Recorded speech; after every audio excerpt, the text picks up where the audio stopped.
Hi, this is Mitch from Hard Intentions YouTube channel. We also have hardintentions.com where we sell t-shirts, hats, so on and so forth. So if you get a chance, please check out our website. And for all you guys who have, guys and gals, purchase stuff off our site. We hope you like it, and we really appreciate your support. 100%. So, I just come to my, realization, I guess, talking about, informants and all this other stuff. I was talking to a guy today about who I might do an interview with on his channel. We live in a society of no consequence. We have people that think they can do whatever they want to do, and there'll be no consequences. It's just society. People are, it's like selfish, self-centered, selfish people. They have no regard for others. And they think they can disrespect people, do whatever they want, and there'll be no consequences. They also think they can lay around on their ass and be lazy pigs the rest of their life, and be no consequence. They can just sponge off the state, so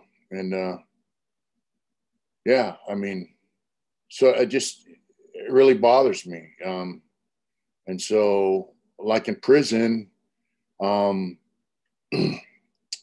are consequences, more so than on the streets. On the streets, if you get caught doing something wrong by the police, they have to make a case. They have to take you to court. You either plead no contest or you go to trial. Either way, it's a process, So people think, hey, I can do whatever I want. And then for the most part, people get disrespected, Joe Citizen, and they don't really care. They just blow it off. And, but, like in the joint, man, the first dude I seen get murdered, man, he got murdered because he had a big mouth. He was disrespecting people on a caliber of people that just didn't tolerate it. He was disrespecting guys that were in prison gang. He went out to court down in Southern California, got transferred to Chino for a minute, and he got killed because he was disrespecting people who don't put up with disrespect.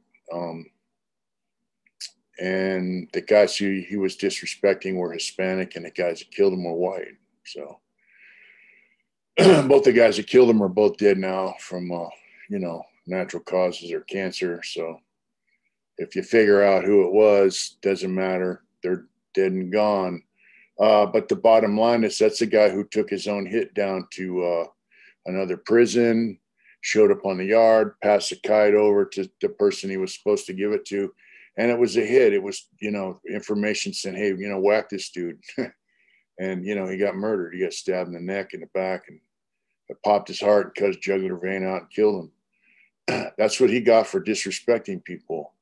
I got a stabbing over disrespect. I stabbed a dude who was disrespecting people on his tier. It was racial shit, fuck you, white motherfucker, this and that and the other. So, I had enough of it, and I went out and stabbed the dude. I'm not proud of that. It was probably one of the dumbest things I've done, but it was also when I was 18 years old. And, I've seen guys disrespect people with their word. And when I say their word, I don't mean words. I mean, there are guys who gave their word that they would do something for somebody, and they didn't do it, or they just did it partially. And, I told this story before where, this guy said, hey, I'm going to get a package. I'm going to get an ounce of weed and a bunch of heroin and blah, blah, blah, and I'm going to break the homies off. There's homies, his buddies. He's a white dude. And, so when he got his little box, he gave him some weed. I think he gave him an ounce of weed. And they go, hey, well, where's the heroin at? They said, well, I didn't get as much as I thought I was supposed to get. So I just shot it. And they're, so these guys are mad because he only gave them an ounce of weed. in a place where, you know, weed's hard to get, drugs are hard to get.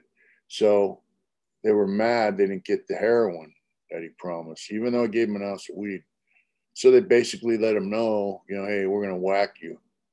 And so he checked in. He went over to AdSeg, from a SHU unit to an AdSeg unit. And so they shot him a kite and they said, hey, you know, we can't get to you, but we can get to your daughter and your ex-wife, and we're going to whack them. And the dude hung himself in this prison cell that night after getting that kite.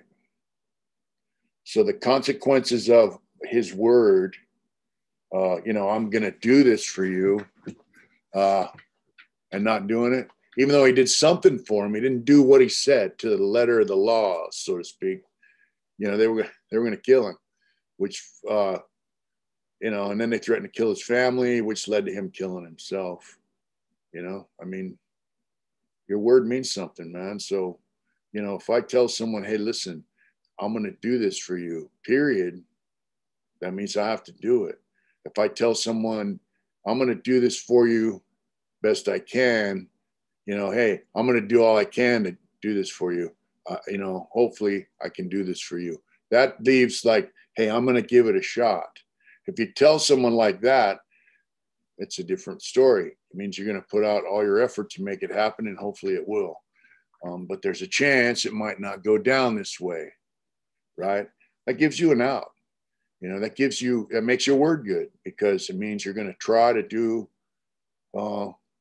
accomplish a task for someone. But if you tell them, hey, I'm going to do this for you, and you don't, then your word's no good. And that's how guys see it. You know, burning people is also, it's on your word and it's in your character. You know, I've seen guys, you know, they didn't pay their debts. And, you know, for the best one I saw was Opie. He was in New Folsom with me, and I saw him years later in Corcoran. And, you know, he was a dope fiend, and they had a couple different cars of Pisces on the yard. You know, one was from Sinaloa, and the other guy was from like Rosarita area, you know, Baja type. Anyways, this guy owed the guy from Sinaloa and his crew $50. And this guy was also friends with a friend of mine, who was, we were involved with the drug trade at the time, not using, you know, selling. And so he said, hey, Ricky, I owe this dude, so blah, blah, blah. And so Ricky's like, well, you know, if we got it, we'll kick you a little something so you could give him something extra. Well, he went and told the guy, hey, you know, I'm going to pay you, but I'm also going to kick you something extra. And he never did. He never came back and said, hey, what about that something extra for old boy, you know?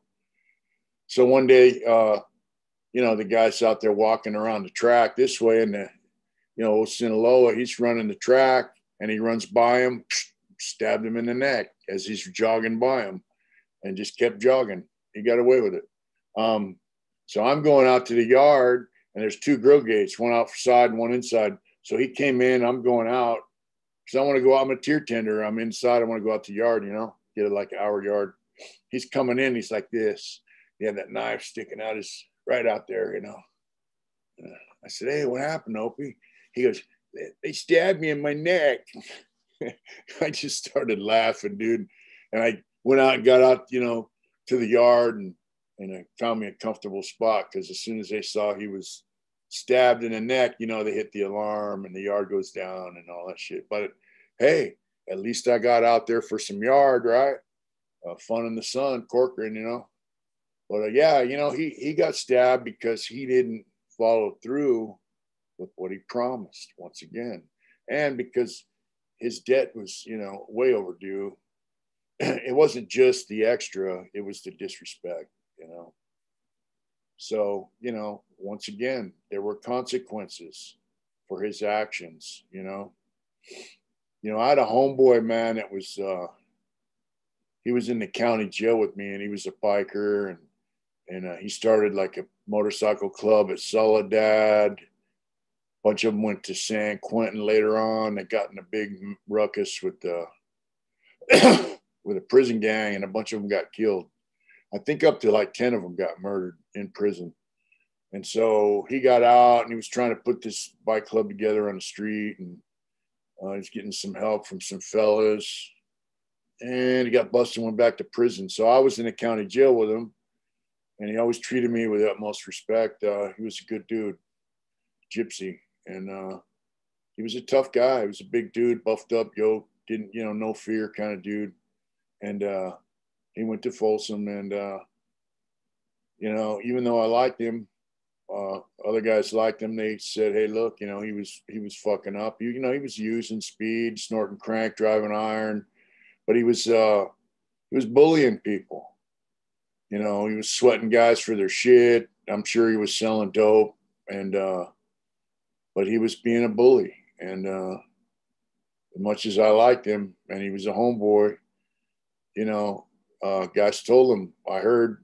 It happened in Folsom. I was in San Quentin. So, they told him, look, dude, you got to slow it down, slow your roll, and respectfully. And then it was like, hey, you got to freeze on that shit. And he was like, hey, fuck you guys. The word was he told people, hey, fuck you guys. I know you don't want me on the yard. I ain't checking in. You're going to have to fucking kill me. Those are words come out of his mouth. And so, not too long after that, he's on the yard bench pressing, and somebody buried a piece in his chest and killed him while he was bench pressing some heavy iron. Threw a blanket on him, walked off to the weight pile. And, the consequences of his actions were, he lost his life once again for being a bully. He was murdered. And, it kind of hurt my feelings when that happened, because I liked the dude. Yeah. So once again, your actions, your words have consequences. The guy who murdered him actually, I heard like 2 weeks later, I know he ratted on himself, and he ratted on a bunch of other guys for shit they were doing within a week or two, so the consequences of his actions were that he felt like he was in a position where he had to snitch to get out of whatever punishment he was going to be meted out by the courts. Also, maybe he felt like, sooner or later his ticket was going to get punched, right? For whatever reason. So the consequences of him killing somebody to impress some other group of people led to him becoming an informant.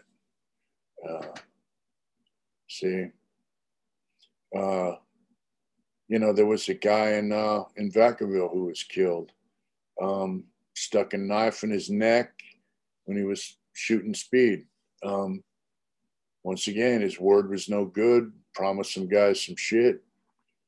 People say he was an informant. I don't know if he was, but it got him killed, like me, I can say that, I was a fuck up. I had 164 points at a time when 54 points was a level 4. And, that would, I fucked up. My future was, many, many years in level 4 prisons. I was fortunate to get an override to go to DVI at one point, and also at Donovan for a while, to do some programs for the parole board back when they used to do that. But, it took me over a decade to get my points down to level 2 at level 3. And so the consequences of my actions were, not only was I in a level 4, level 3 prisons for long after all the guys I was in prison with in the beginning, they were sitting in level 2, and they made San Quentin level 2. They were all there.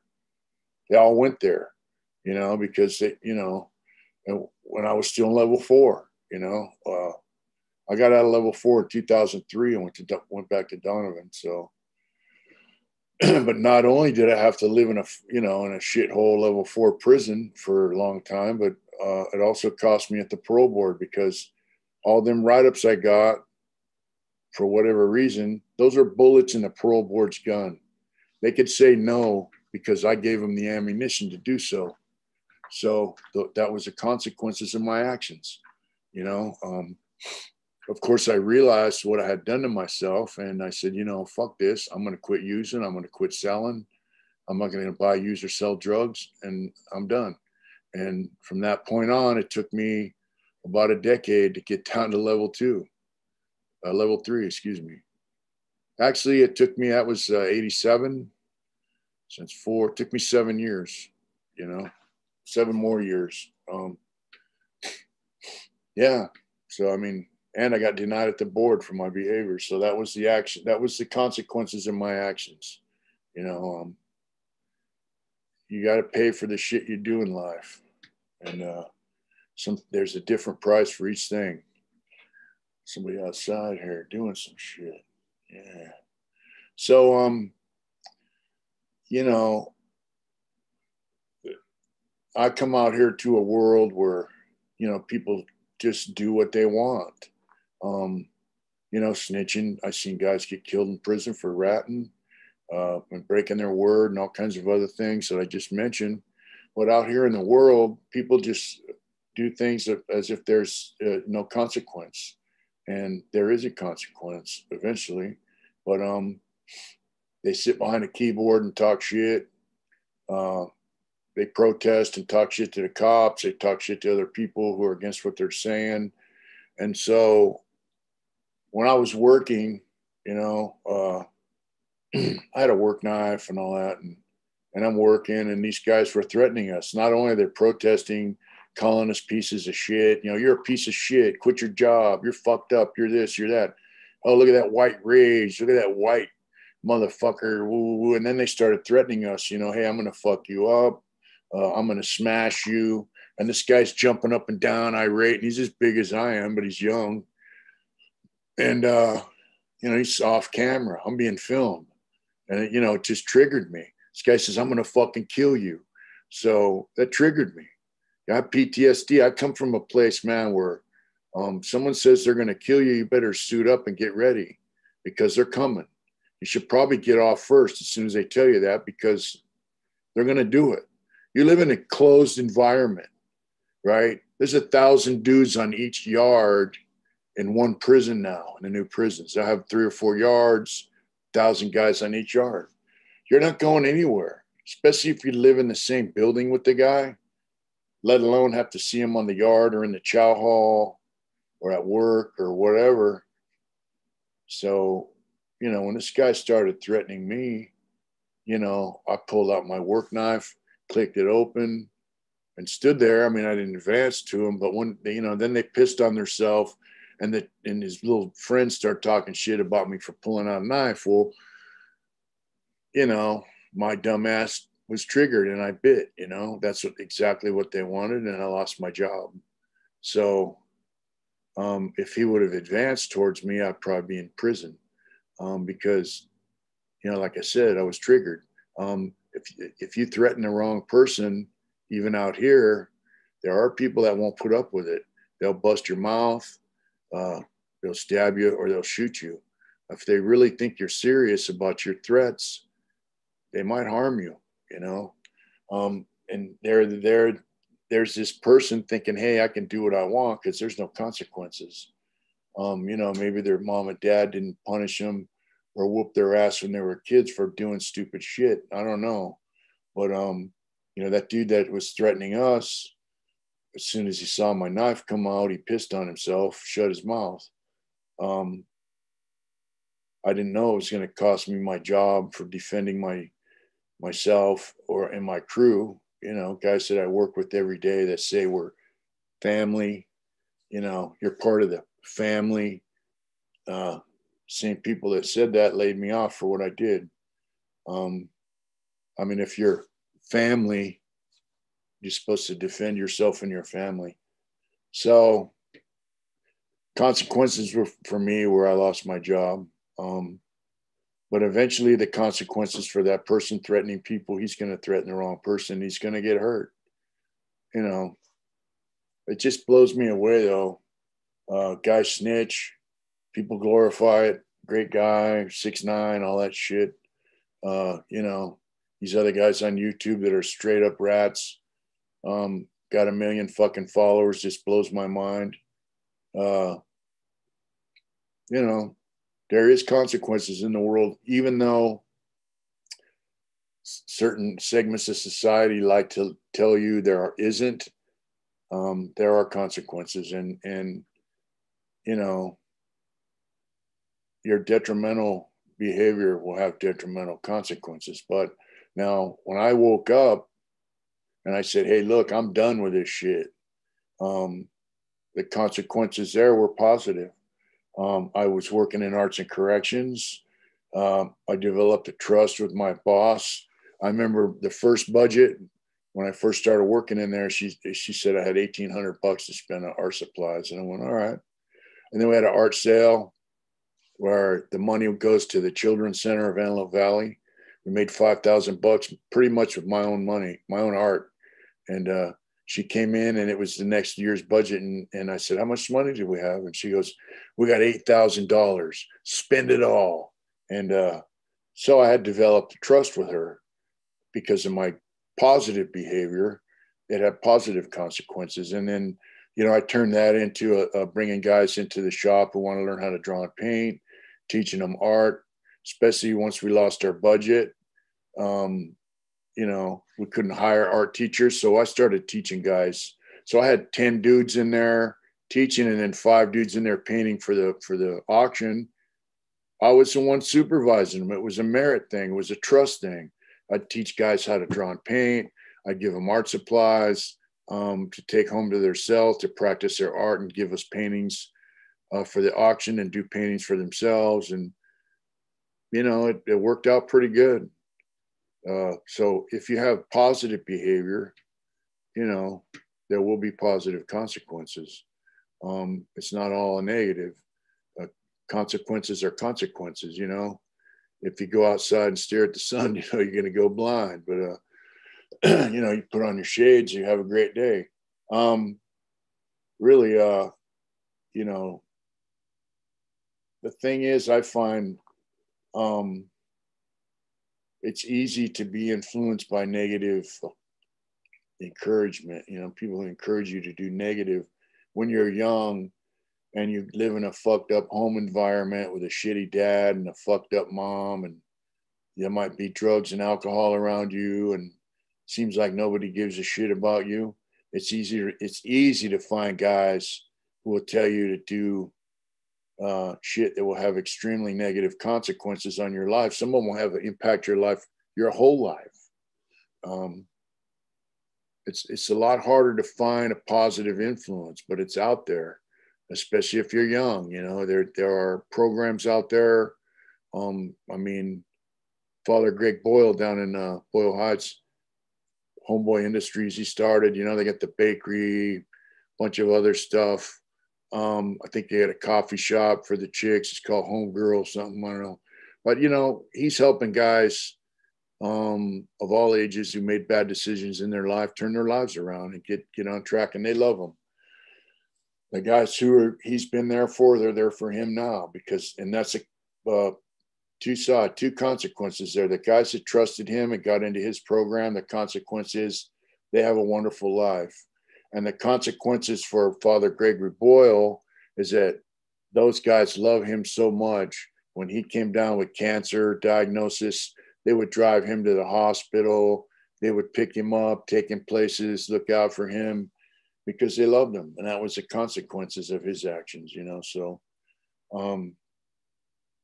the people who love you want to see you do right. They might not have the answers, but, when you do life on life's terms in a positive way, people that really love you are going to step up and recognize it. So, and the guys who don't give a shit about you, or maybe they're in the same shoes you're in. They're looking for a misery loves company, right? They want a crime partner. If you get away with something, they're going to encourage you to move on to bigger and better things, till you get busted, especially if it's to their benefit. So, make your decisions wisely in life, man, especially who you associate with and what kind of behavior pattern they have. Do you want to follow their behavior pattern, or do you see someone else, that you want to follow? And to me,